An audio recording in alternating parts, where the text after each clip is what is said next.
Welcome to Uncomfortable Growth Uncut, where we celebrate those who defy fear, embrace growth, and live without regret.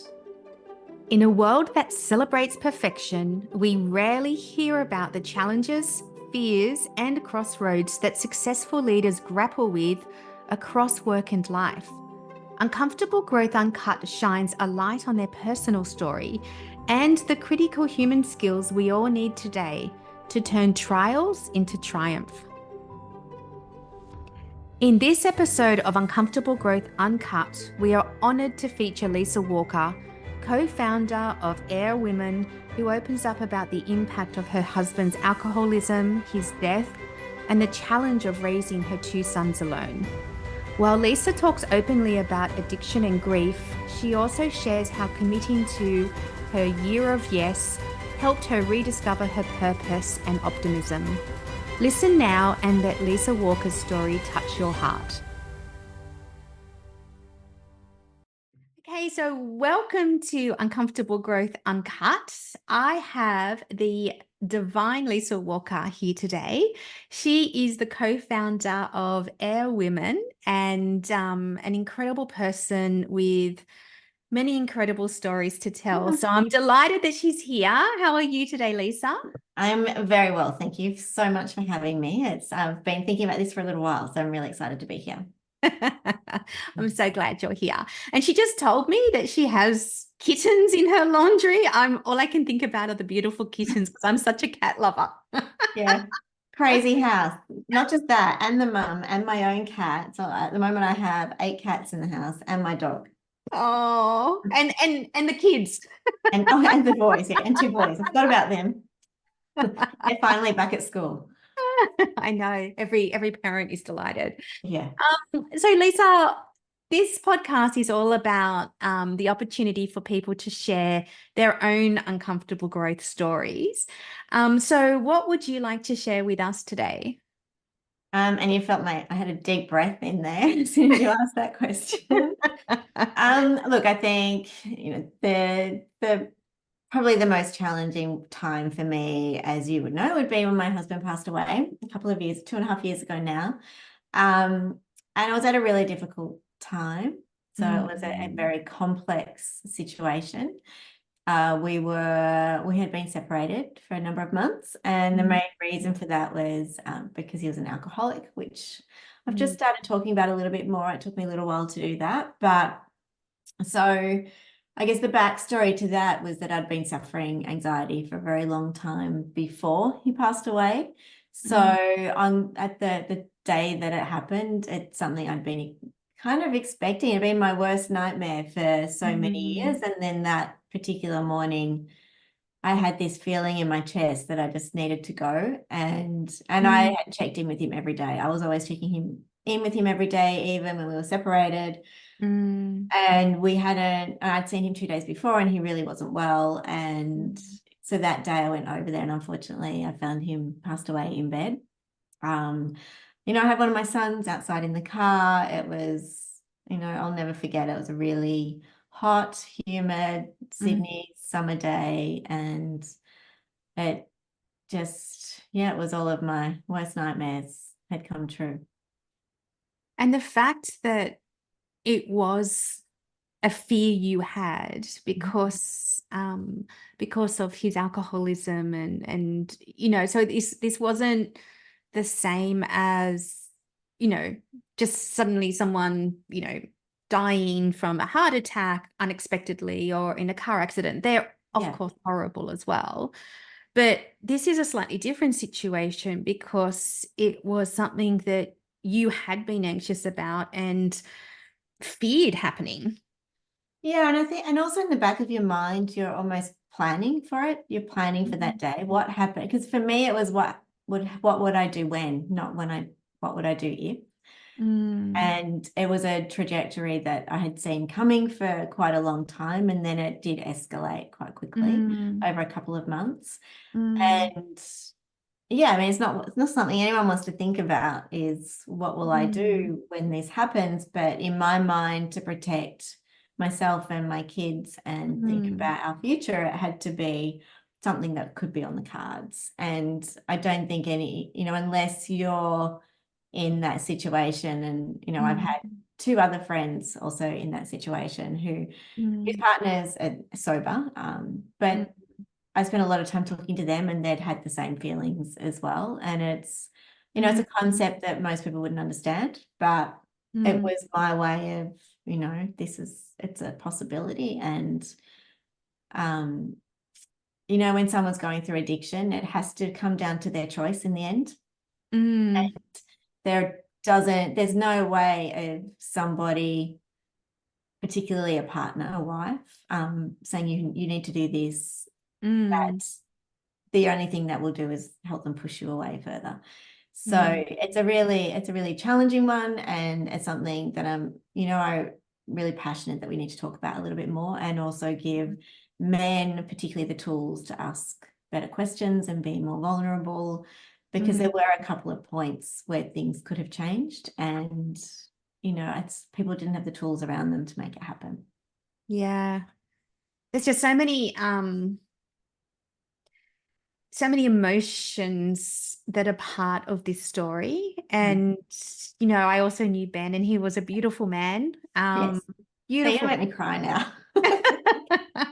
But he was just a beautiful man. He had a big heart, and like he was always so excited and grasping life. And he would have done anything for anybody. And I think Yes.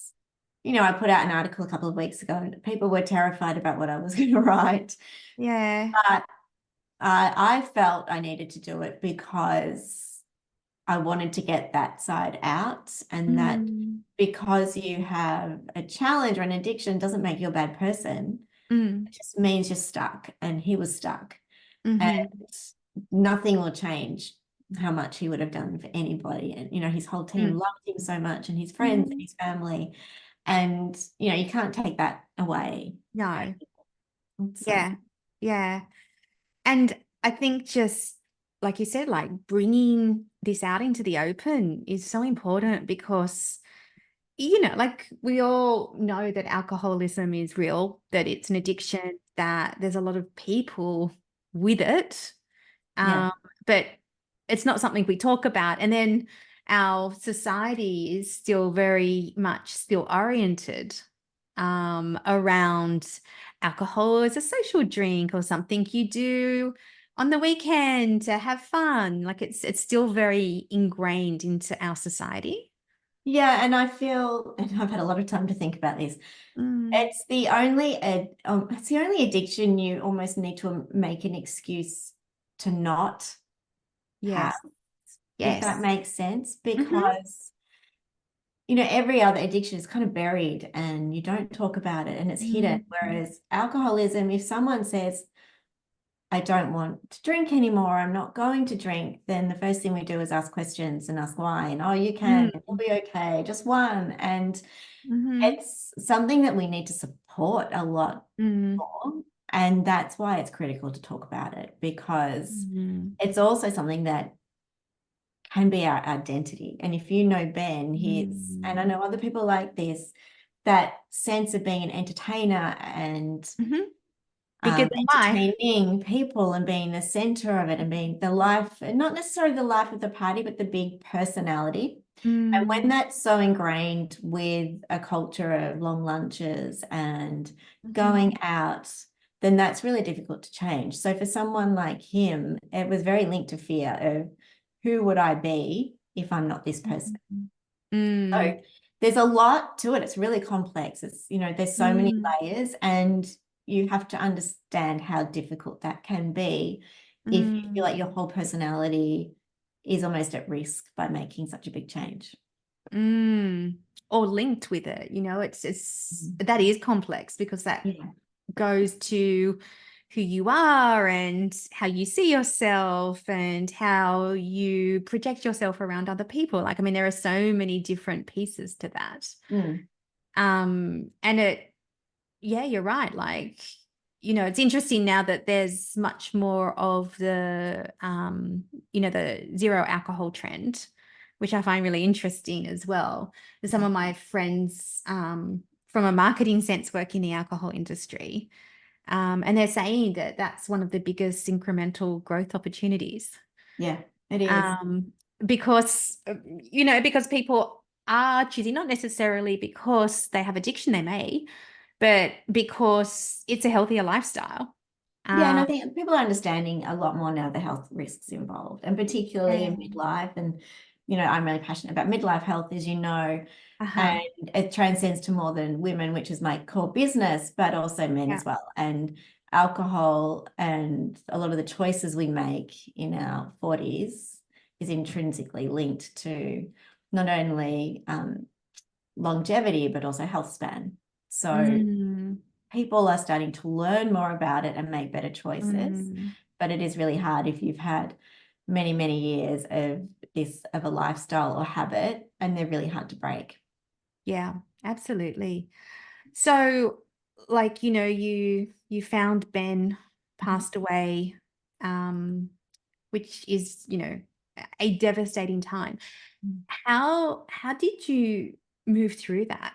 I mean, it's your worst fear that's come to be, but then Yeah, you're in it, right? Like you're in your worst fear. yeah. How did you move through that? Well, first of all, I think you're just moving to autopilot, Mm. and my kids were absolute number one. And Mhm. you really become, mama bear and protecting them and Mm. being not necessarily happy around them, because it's really important for them to understand it's okay to have emotions, Mm. but just to make them feel safe. And so my number one job was to make my boys feel safe and safe to Mm. be whatever they needed to be Mm. around me. And other than that, it's a really challenging one. I think I say to people, I taught yoga for a very long time, and I feel as though a lot of the tools I had from Mm. that were really helpful. And Mm. you don't realize it, but you just might set into breathing, or you Yeah. just do things automatically. And that really helped me. And just sitting in emotions, and I'm okay to sit in my emotions. And, it's a bit like going on a bear hunt. You can't, you've got to go through it. So Mm. you can't skirt around these things. You've Mm. got to live it. And so I did a lot of that, spent a lot of time on my own, a lot of time thinking, a lot of time observing, a lot of observation of other people. Yeah. And I've learned a lot about other people in the last couple of years. So, it's just a process, and grief is not linear at all. Mm. And people Mhm. need to understand that there's no one way through grief. And Mm. I felt at times I was being judged because I wasn't, you start asking yourself, am I sad enough? Am I, Mm. but Mm. you don't, and people would only see who I would present to them Yeah. in Yeah. person. But, I could be in the supermarket getting my bananas and break down, or, Yeah. always Yeah. at the least appropriate times. The least, yeah, the least helpful time. Yeah, it's like, I'll remember the day I was buying the dress I was going to wear to the funeral, and I'd been absolutely, just working through it. And I sat down in the change room and just sat on the floor and started bawling my eyes out. So Mm. it's just not linear. There are so Mm. many different emotions, and you might not have all of them. Yeah. I had, and it wasn't until a psychologist had said to me a little while after, she was amazing. She said, you had already started your grieving process before it Mm. happens. Mm. So people aren't going to understand how you're grieving because they're at a very different stage. So you had Mm. already processed that you'd already lost the person that you Mm. had fallen in love with during this process and through alcohol. And it took me a while to really understand that as well, because I didn't feel it was quite true. But then in many ways she was right, because when it had Mm. happened, things like the disbelief and those elements, Mm. I skipped over altogether. Mm. Yeah. So it's interesting. It is. It is so personal in the sense that you're right. There is no one way to grieve. Yeah. It's not the same for everyone, and you don't even know what it looks like. No, and I might even now that something might trigger Uh-huh. and you think, holy shit, thought we were done here. Yeah. But you just, you never know. Yeah. Mm. And how did this unfold for the family and for the boys? Like, I can only imagine, like, you want to protect your kids, but it's the reality, that their dad's gone. Yeah, And and I mean that's absolutely, that was the worst moment. It's worse than finding mm, him. The worst moment is telling your kids. mm, Um, and my youngest was quite young, but mm, also they'd seen it. They knew. mm, They know now. They knew what happened to their dad, and mm, they watched it. And mm, the three of us are the only ones that saw it day mm, in, day out. So we're the only ones who really understand what was going on. And that's why I say they really amaze me, because, I'd like them to show more emotion occasionally, but they have to grieve in their own way as well. mm, mm, And all I can do is make sure I'm a soft landing for them if and mm, when and whatever's going on. mm. You're an amazing mother, Lisa. Don't ask my 14-year-old that, because he does not agree, because I've just signed him up for cadets today and I don't think he's going to speak to me for a week. He will know you're an amazing mother. Just sometimes when they're in those teenage years, they don't feel it. No, and he does not like uncomfortable growth at all. He hates anything new. And, Yeah. I mean, Yeah. it's just everything. You just do what you have to do. I mean, they had Yeah. one day back at school, and then Leo, my youngest, sprained his ankle. Then so one Mm. day at school, and then I spent the next day in emergency with him. So like, I oh, know. you just There's got always your back. something. I know.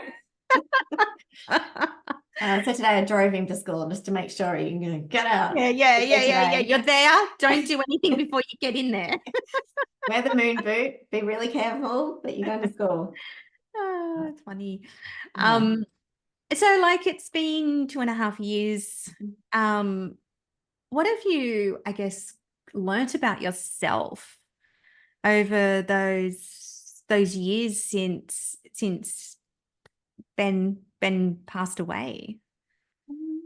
Look, I mean, I set myself a challenge a year ago that Mm, I was going to have a year of yes. And I think after being in such a place of no for a very long time, because mm, I was in protection mode of the family and mm, trying not to be in environments that might cause challenges. So mm-hmm, on my 49th birthday, I decided I was going to have a year of yes. And I've always been quite a risk adverse person anyway, and mm-hmm, be very much an introvert. So I just thought, stuff it. I need to put myself out there. I need to, number one, I've just moved, just sold the business. I've just made all these changes. Now I need to just really challenge myself. So, mm, there was tapping into resilience, and which I've always had a lot of resilience, and I've worked in businesses where I certainly needed it. But, I surprised myself with that resilience that I had, but also it was the optimism, and I'm naturally an optimistic person. And that's why I thought I need to set myself this challenge. I didn't tell anyone. I just mm. did it. And I think I only started telling people about 6 months in, and of course, as soon as I did, things got ridiculous. But, I get messages from friends now, with snail facials and snails alert. I'm like, the only caveat is if you set me a challenge, you need to do it with me. That's So, a good criteria. but it was simple things like joining a networking group and, Yeah. learning about how to tell my personal story and find my personal brand. It's like just little things like that, because it was a whole new shift and a whole new Mm, stage of life and working out who I wanted to be. And, little things. I don't know, went to burlesque class, dancing. I didn't mm, do that class. Went to pottery classes. I went to pole dancing classes, mhm. and I went fly fishing with somebody. I went on dates. I went to the cricket in Melbourne. Anyone who knows me, and I grew up in Melbourne, it was kind of a thing that I could say I've never really been in the MCG, and I was almost proud of it. So now I've done it. So, it was just, I mean, some things are really little, some things are really big, but it was just a shift. And I found so much joy in that. And that was a really big challenge for me. But as part of that, it's overcome a lot of fears, because I was the person who would almost run away from a fear. If something came up, I'd say no. I don't. And the fear comes from being seen. And I've always been the person who didn't want to be seen. And even working in marketing for 25 years, I was the person behind the brand or behind the celebrity. But putting myself out there, and I've realized that's always been my biggest fear, is I would say no to anything. A treetops adventure, I would have said no as a younger person, because I wouldn't want to look stupid and be ridiculous, and it's linked to being seen. Whereas now I just don't care. Yeah. Now it's like I just feel like I get the joy out of giving something a go. And so now it's just about living with joy and optimism every day. And living as big as I can, because it didn't. And I just look at it, I'm like, gosh, I need to live enough for both of us now. And that's where I come from, really, is I want to make him proud that I never thought she would do this. And yeah. Oh, that's beautiful. That just gave me goosebumps. So thank you. it's really beautiful. I often talk about with uncomfortable growth about how we have very different energies, right? And so there's an energy which is we need to restore ourselves. Like we're just exhausted, we're done, and we just need to recuperate, and restore. But then eventually that does start to give way to a possibility energy. And, and that's where we feel that we can be lighter and more open and live in the moment and take a chance. And so I love your year of yes. It's a beautiful illustration of a possibility energy where you don't need to know what it is. You just need to do it and enjoy it for what it is and not have expectations. And I think there's so much that comes back to us when we embrace that possibility energy. Absolutely. I mean, I truly believe with all of my heart that the more I be an energy and I be the attract energy, then the opportunities are going to come. So I don't chase people or opportunities anymore at all. I just if I can just be someone that people look at and think, great energy, then that's all I want to be, is because the people who don't like that won't be there. And people who are attracted to my energy will come forward, and that's when those amazing opportunities will come up. Yeah, I totally agree. And it's this spiritual side, or it's the invisible side, it's the universe, whatever you want to call it, whether you are religious and call it God, or you're not religious, but you believe there's some energy or force out there. I think it's one of the things that we start to really become aware of in Western culture, right? Because I think it's different in other cultures, but in Western culture, we prioritize rational thinking. And, it's all the stuff around school and university and, start a job. And as a knowledge worker, it's all very rational, but there is a whole world that exists beyond that, which plays by slightly different rules. And that's where possibility comes from. Because you're absolutely right. Like your energy attracts like energy, and it's not something that you can force. No, because it's also about authenticity as well, because it doesn't, you can't fake it till you make, I mean, you can fake it till you make it, but you can't fake an energy, because you can't sustain. Yes. It's not real. Yeah, exactly. And also I find too that that possibility energy, because it's not, you are being rather than doing. And so it's not about, did I go to this class and do this? It's like, I'm just going to say yes. And it happens to be this class. And I happen to meet this person who happens to know someone else Yeah. who knows people that I'm friends with. And suddenly there's suddenly a snowball opportunity that would never have happened by design. It happens because you're open to the possibility of it happening and the things connect. And I Yeah, think and I that's think so some of it comes beautiful. with age as well, because in your I 20s and agree. 30s, you're trying to meet all these life goals. And and I've just turned 50, so I don't really have those anymore as well. But it's more about finding more about the truth and my authentic self and trying to tick boxes or Yeah. get to be where I want to be in my career and have kids and all of that. It's really a release to be beyond that as well, and think about what my future looks like and where I want to be in 10 years and what that day looks like, rather than what the financial side looks like or what house I'm living in. Yeah. It is. I think it is something that definitely develops with age as well. And it uses like a completely different part of us. So it's a very different part to that, goal setting. I want to do this. I'm moving forward kind of side. Yeah. It's very much around being and feeling, and energy is a feeling, and then energy connects, but it's invisible. Yeah. And you have to believe in it for it to unfold. You have to be outwardly focused, I find too, Yeah, it does. rather than inwardly focused, which is why it works so well when you're in a positive place. When you're in a fear place, you kind of like look inwards and you're hunkered down, focusing on coping rather than being open. And it doesn't mean I don't have my moments, but Of they're course. just less of them, and I Yeah. buckle down and do what I need to do to live in that moment as well and acknowledge what I'm feeling and then move forward. Yeah. Mm.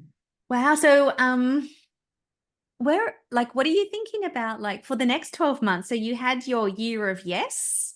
Are you I, continuing with that, or have you got I something else? am. I still am. I think it's a mindset now. Uh-huh. Um, and almost not in the same way that I was, but absolutely, if things come up, I'm more likely to say yes now anyway. Mm. Mm. Now it's about dragging a few other people along with me to say yes a little bit more. In fact, my business partner Kate now is I'm too scared to even ask you to do anything now, because I know you'll do it to a certain degree. But it's all about new experiences and just having an interesting time and meeting good people, and that's. But yeah, the next 12 months is really, it's focused on the boys and the business and growing the business at the moment. And our business is all part of that too. I feel like I exist now to help people find joy in midlife. And that's what our business is about, with our supplements and the brand. The brand is an extension of Kate and myself. And that's what is so perfect about the brand. It's products work, but it's also about finding joy. And there's so much in midlife that's about negativity and fear. And we just want to change that language. And that's why I think my story gets used a lot in our business. But yeah, so it's a big focus on the business at the moment. Of course, boys are always number one priority, but it's all linked. Yeah. It Yeah, is. because we're all linked, right? And my business it's a part of me. It's who, Yeah. and it is about joy and sharing that joy. And so that's what I talk about, and that's what the business talks about. Yeah. Well, I love what you said before too, around how you were more conservative and you had a fear of being seen. But what you're doing now is opening yourself up, and like being very transparent and open because this brand is also you. And that's just been Business such a big shift. That's been really hard. That's been the hardest thing about Yeah. having my own company, because I knew what to do. I knew how to do it and how to market it. But the number one most challenging part of it is putting myself out there. And I have a mantra that I do with my meditation, which is all about you're ready to be seen. And I have to tell myself that because it is really hard. But, I've also learned now that if the right people resonate and the people who don't resonate aren't the right people. Yeah. So that's Yeah. okay So too. it's okay. It's not, there's a natural selection Yeah, process that happens behind it by just putting yeah, yourself out there and it using that is. energy to connect with like-minded people. Yeah, but it was really hard, particularly to Yeah. start. I've got a little bit more used to it now, but absolutely, it was the hardest part of starting a business. And with a founder-led business, you kind of have to be front and center. And I know that as well from working on the other brands that have been founder brands. And Yeah. I've seen how challenging that is for some people. But Mm-hmm. then going into it, we knew that this is something we had to do, and it's been really hard for Mm. us too. But certainly, 18 months down the track, got a little bit better at it. Mm. Um, It is, some people say to me, because I have my own business as well, and I'll do, marketing, etc., of myself because I am my business, like you are. You've got the supplements, but I've got, services, yeah, and people will say, "Oh, it's so easy for you," and I'm like, "What? What are you talking about?" it's I'm like, not. it wasn't easy Mm-mm. because it takes a sense of courage to put a photo of yourself out there or to put your thoughts into a book, Yeah. to create something which is just from you. Mm. And it was interesting because it took me a while too to go more from what was, I guess, how I worked in corporate, and it's like he's all very professional and knowledgeable, to be like, well, yeah, I've got that part, but there's all these other parts that didn't really get shared as overtly, but I No, and want I to still bring find it all these easier parts to, together. I can write a media release on Kate, Yeah. write one on myself. Yeah. And I love working with other, I still work with some other people on, on what they're doing in their personal brand. And I love that because I can do that really easily. I can tell you how to do it. Yeah. I just can't put the Very mirror different onto when it's myself. you. Yeah. Yeah. So I much prefer to put other people out there and Yeah. direct them on their brand. But that's that's all right. Yeah. We'll get there. I know. It's absolutely a process. I know. I think when people see the post, right, they're like, oh, it was really easy for you because all I can see is, you out there. And it's like, no, no, no, no. I had the same qualms and concerns and fears that probably you did. It's just that I'm maybe a year or two ahead. Yeah. Well, it wasn't until someone said to me, just put it out there Mm. because the people who don't like it are just going to scroll over it. And the people who do resonate will read it and see it. And Mm. they're like, most people don't care. I said, you're Mhm. absolutely right. I'll just do Mhm. it. Mhm. Just do it. And then Mhm. you see what comes back. And then you're like, okay, then now I can take the next step. Yeah. So we're getting there. That's a process. Yeah. Oh, that's Yeah. fabulous. Yeah. So, I want to close off our Mm. podcast with some quick fire questions. Okie dokie. Okay. So, what is a current fear, a current inspiration, and a current challenge for you at the moment? So, there's a fear, Oh, inspiration, and challenge. okay, I'm not ready for these ones. Current fear is still putting myself out there, but thinking about new markets and how different they are. So at the moment, we're talking to the US, and that's a whole new ball game of putting yourself out there. And that it also takes me out of my comfort zone because it potentially means being away from my boys a little bit, which Mm. that's a really big fear. Um, inspiration. What do I find inspiring at the moment? I think just find being around other people and their energy is a really big one for me. I need that. I need that positivity from emanating from other people because I really feed off other people's Mm. energy. Um, and we've just got some really cool things coming up. So I'm excited by that. I think that's really big inspiration, just getting ready to launch new products. And I'm one of those people who really likes change. I get bored really quickly. So when other people fear something new coming, that's when I'll have the energy, because I get really excited. I hate being stale. What was the third one? Challenge. They're all the same. But my challenge is trying to be there particularly for my teenage boy. I think my biggest challenge is actually as personal as being a mum. Yeah. Oh. And navigating teenage boydom. Teenage boydom, yeah. Yeah. I've got teenage girldom.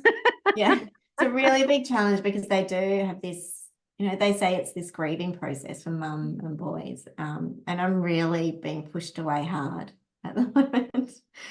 So, my books from Maggie Dent are my best friend at the moment. So, and also because of what they've been through, I'm always asking myself, is it grief? Is it because I made them change schools? Is it me, or is it just hormones? And so you keep asking yourself, yeah, what is it? What could be causing this? But I think it's normal. Yeah. I think all the other, mothers of teenage boys are probably nodding, going, yeah, pretty normal. Yeah. Well, thank you so much, Lisa, for just sharing such a personal and powerful story. It's so wonderful to see you now. I haven't seen you in a while, other than on LinkedIn.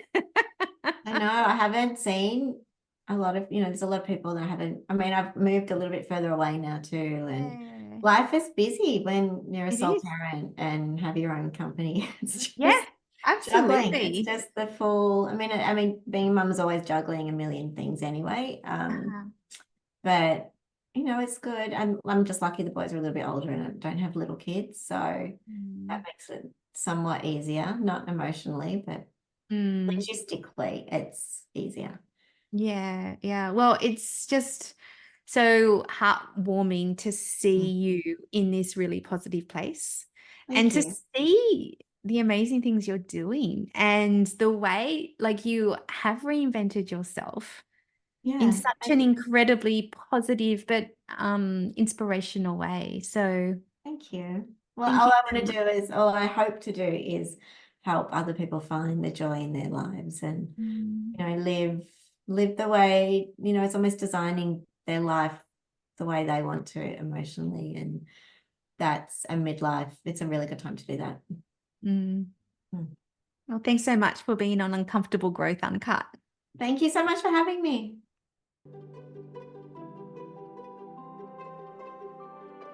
If you are inspired but thinking, I can't do that, then you are so wrong. Anyone can learn the art of uncomfortable growth with the help of my flagship program, Uncomfortable Growth, Own Your Reinvention. In this, you will learn to navigate your own internal contradictions to finally unlock the courage and commitment to live a deeply meaningful life by design and on your terms. Uncomfortable growth is about the struggle and joy in discovering who you are, what you truly want, and how to make it happen. If this is something you are ready for, then find out more at www.rowenamillward.com. What have you got to lose, or more importantly, gain?